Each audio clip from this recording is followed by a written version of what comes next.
Hello and welcome back to my channel. This is my first sit-down video for this channel and I'm very excited to get started. But pretty much this video is just going to be an autumn TBR. If you haven't seen my first video, it is a vlog video for the hardest reading challenge I'll ever do, and my goal is to just kind of track throughout the year trying to complete this challenge. So pretty much all of the books that I have on my autumn TBR fit into that challenge in some way. I'm going to go over which videos and which challenges I'm kind of planning to try and accomplish this fall, but I'm not going to specifically tell you which books fit into what channels or what challenge specifically. If you're paying attention, you can probably figure it out, but I'm not going to tell you right now. You'll find out when the vlogs come out. The challenges I am looking to complete this fall. First, I'm going to be working on the Challenge Yourself challenge. How many times can you say challenge? And pretty much this challenge is to pick a reading challenge you set for yourself, or like a reading goal that you set for yourself for the year. So a lot of people do like 25 books in 2025, or, you know, top 10 books I need to read in 2025, or whatever. My challenge is the Book of the Month challenge. So I am a Book of the Month subscriber and have been so for long enough now that if I complete their yearly challenge, I get some kind of goodie at the end of the year. Last year it was a hat that I love and I wear all the time. And they just teased what the reward will be for this year. And it looked like it had a zipper on it. So I don't know if it's some sort of bag or lunchbox or something like that. But I want it. I don't know what it is, but I want to earn it. So my challenge is to complete the Book of the Month challenge, which is basically to read 15 of the books that you've gotten through the box in the year of 2025. And there's some smaller things like read a book over 500 pages or read books by debut authors, and that should all get completed by just reading the 15 that I've gotten through my subscription so far this year. So that I plan to do and try and finish by the end of the year. So I want to get a good chunk of it done here in the fall, because I have made very little dent on it so far. I've maybe have like 3, maybe 4 books finished, so I need to get a move on. The next challenge I want to do is to keep up with the within 60 days, so I need to do the August and September new release book. So I've got to figure out what new releases I want to do for that. Also, for spooky season, I want to do the Spooky Creatures challenge. And basically, it's read a book that has a different spooky creature. So there's like fae, vampires, shifters, zombies, what other ones are there? Ghosts. And I think there's like a miscellaneous one where it's like, you know, pick an other category. So I will have a few books set aside for that, and also want to get a move on the last 10 years challenge. So this one is basically from 2025 all the way back to 2015. It's to read a book that was published and released within that year. So I'm going to start with 2015 and make my way up. And so I think I'm going to read like 3 books for the first one. So I'm going to do 2015, 2016, and 2017. And my goal is to hopefully have all of those books somewhere on my shelf. So I have to do, or I did have to do a little bit of digging in order to find them, but I did find them. And I think it's only going to get easier as we get closer to 2025. But those are all the challenges that I'm kind of hoping to do. I'll probably read other books kind of here and there that aren't for videos, and you'll see those addressed in wrap-ups I'll do at the end of the month. But to get started on what is on my fall TBR, first we'll start with A Curse Carved in Bone by Daniel Jensen. This is a sequel that is a Norse-inspired romantasy series, or duology really. I need to get a move on the second one before I completely forget everything that happened in the first one. It's already starting to get a little fuzzy. I just need to get a move on before I completely forget. I'll probably try and find a quick summary and see if I can't just give myself a quick reminder. I've been putting this off a little bit because I haven't heard incredible things. And I always get a little nervous when the second one is shorter than the first one when it comes to fantasy. So hopefully I will like this one as much as I enjoyed the first one. Next one is Lisa Jewell's None of This Is True. I've read one other Lisa Jewell and I really liked it. So she writes thrillers So when this came up on my book of the month, I didn't even kind of read the synopsis. I was just like, oh, Lisa Jewell, I've had good history with her. Might as well give it a try. A famous podcaster interviews a stranger promising to divulge the story of a lifetime. Secrets emerge that threaten to expose the truth of the lives they've both worked hard to protect and project. I like thrillers that have a podcaster element. Maybe I'll try and find the audiobook for this, because typically if there's a podcast element, it tends to be a more produced audiobook that has like the podcast in the audiobook. So maybe I'll try and see if that is the case for this one. And next I have The God of the Woods by Liz Moore. This is another kind of like thriller. I always want to call it more of like a literary thriller. Again, I don't know much about this. I saw it on Barack Obama's like must read for the summer and decided to pick it up because he can't be wrong, right? But when a teenager vanishes from her Adirondack summer camp, two worlds collide. This always kind of made me think of the Oklahoma Girl Scout murders, just because they were Girl Scouts or campers that went missing for a very short time from their campground. I'm a big fan of true crime, so it kind of piqued my interest when I saw that come up. Next, I have The Marriage of Opposites by Alice Hoffman. So Alice Hoffman is familiar to most people because of Practical Magic. So I read Practical Magic and a couple other of her books, and honestly, Practical Magic was my least favorite than her other stuff.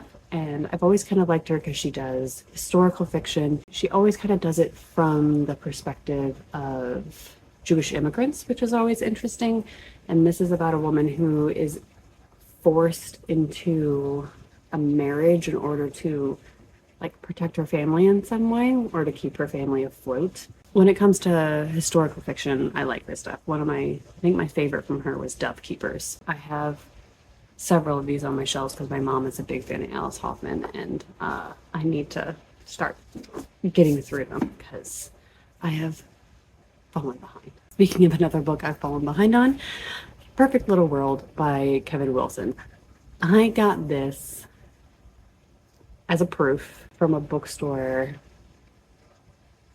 almost 10 years ago. And it was one of those things where like the local small bookstores will get proofs and stuff to read and they can't legally sell them. So they always do it like, if you buy $50 worth of product, then you get to pick a random arc to take home. And this was one of those books that I took home. So the idea behind this is a girl ends up being pregnant just out of high school, has no money, has no resources, isn't sure how she's going to raise this kid. So she joins this experiment on raising children through a collective group.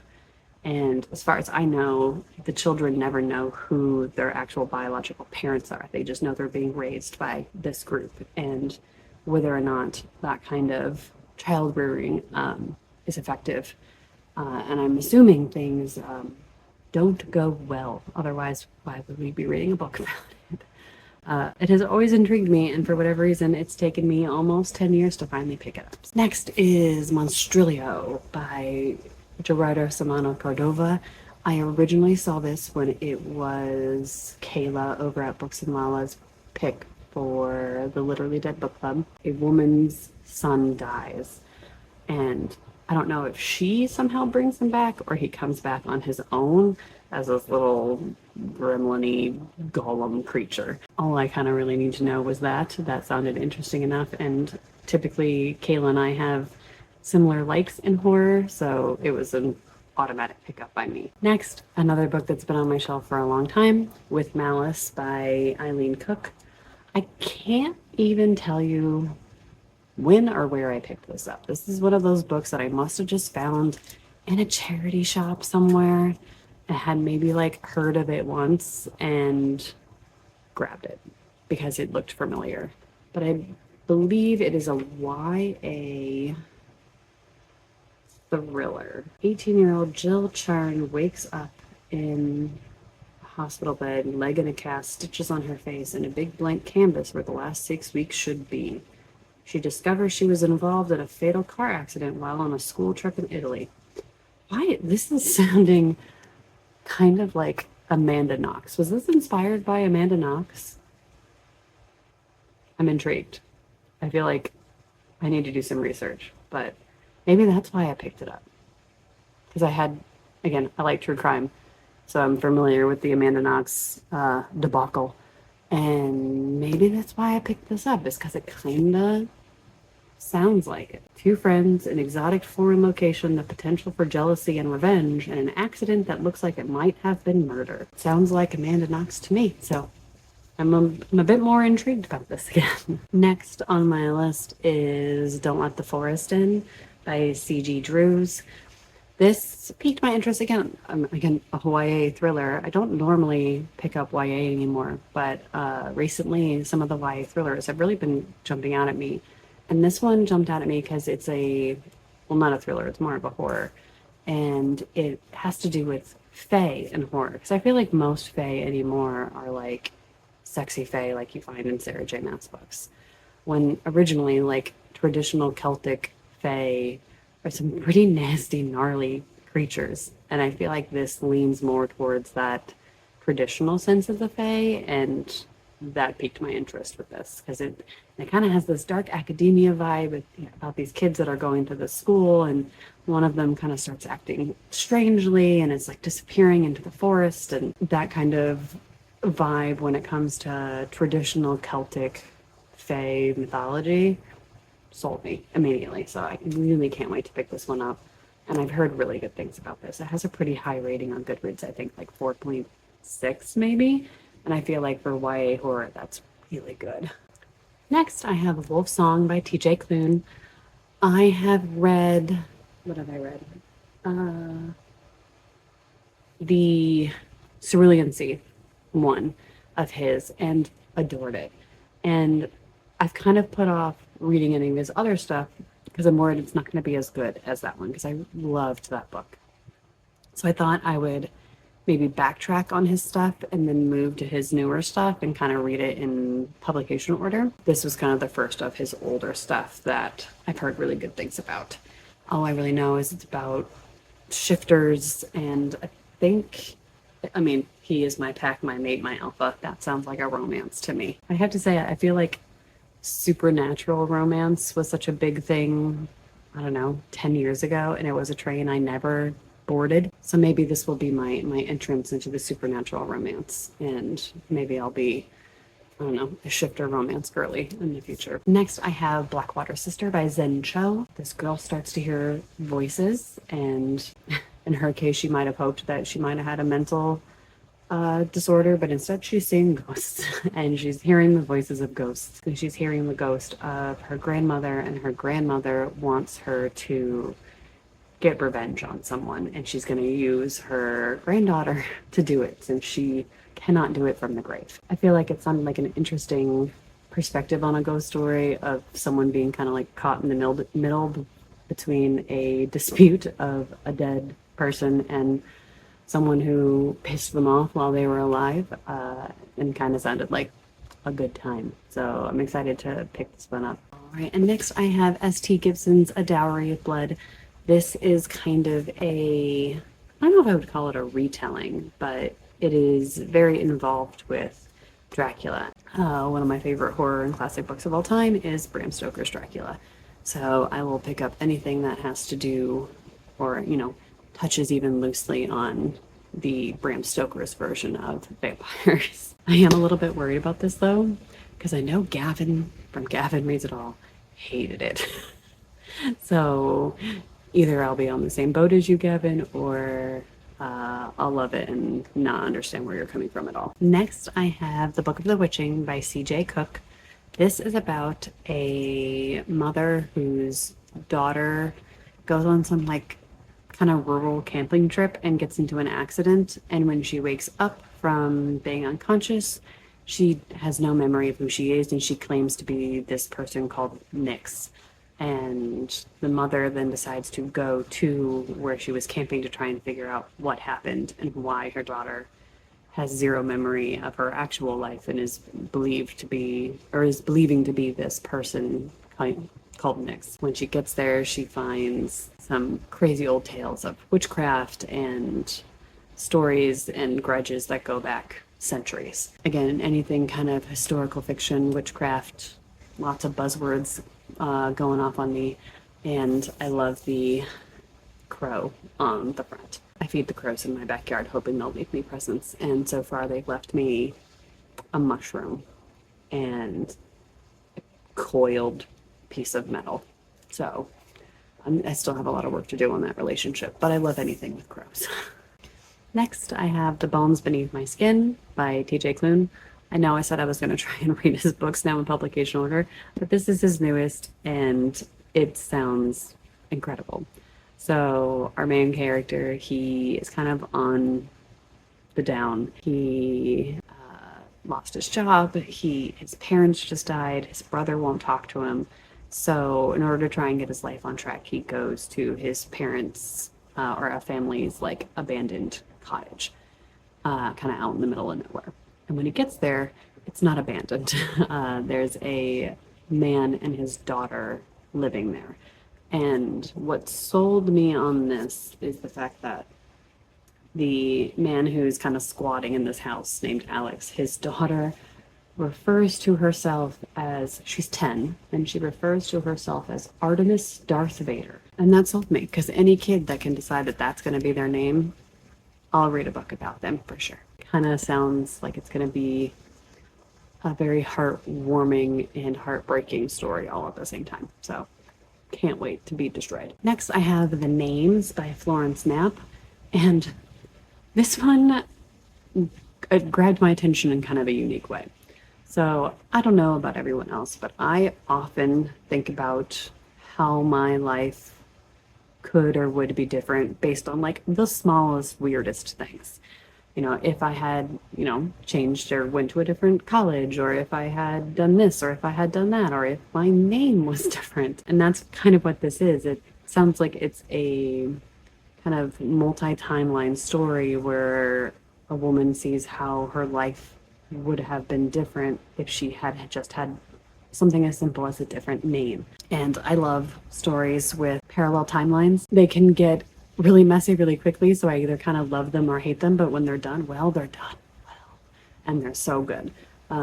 So this one definitely piqued my interest, especially because I feel like it's less like sci-fi parallel universes and more like literary fiction parallel universes. So sci-fi is a weird genre that can, be spaceships and aliens, or this with a very cutesy, flowery countryside picture. So I really can't wait to pick this one up.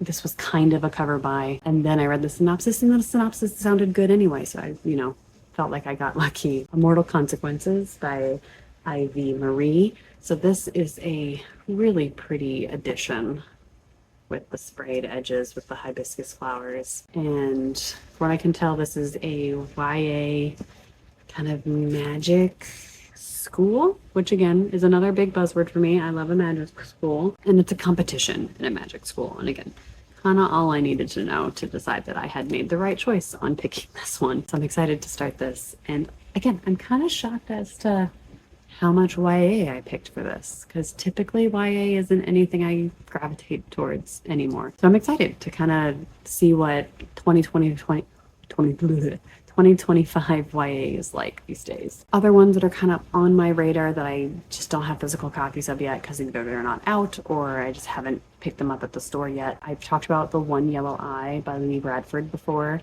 in my previous video. This is a story about a woman whose husband dies in some sort of pandemic, and he comes back as a zombie, and now she's trying to protect his zombie.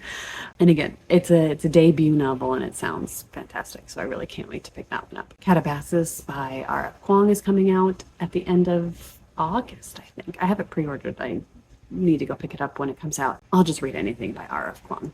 I've loved everything she's ever written. I still need to read Babel, but it is definitely on my list to hopefully read by the end of the year. But I read Yellowface earlier, or at the beginning of this year, and adored it. 5 out of 5 stars, easy. She's an auto-buy author for me, so I can't wait to pick that one up. I couldn't even tell you what it's about, but the cover looks dope. Another one I want to read is Alchemized. I can't remember the name of the author, but I'll have a picture here. It is a debut novel.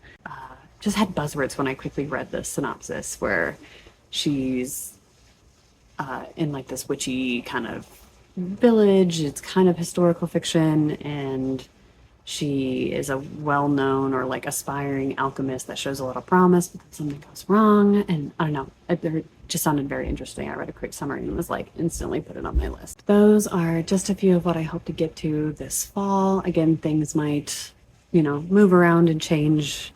I like to be flexible when it comes to a TBR because as much as I have fun creating TBRs, I can be an incredible mood reader. So this will probably change. But I like to kind of just set myself some guidelines for the rest of 2025. I can't believe it's August already. It has flown by. It'll be December before we know it. I'm glad I've gotten a lot of spooky books. I like to read horror and thrillers around October, just like everyone else. So can't wait to tell you guys how I feel about these books when I read them. If you've read any of these books and I've had good or bad feelings about them, let me know. Just don't spoil them because I would like to read and find out for myself, but I'd love to just know generally how you felt. But until next time, happy reading, and I'll see you all guys then.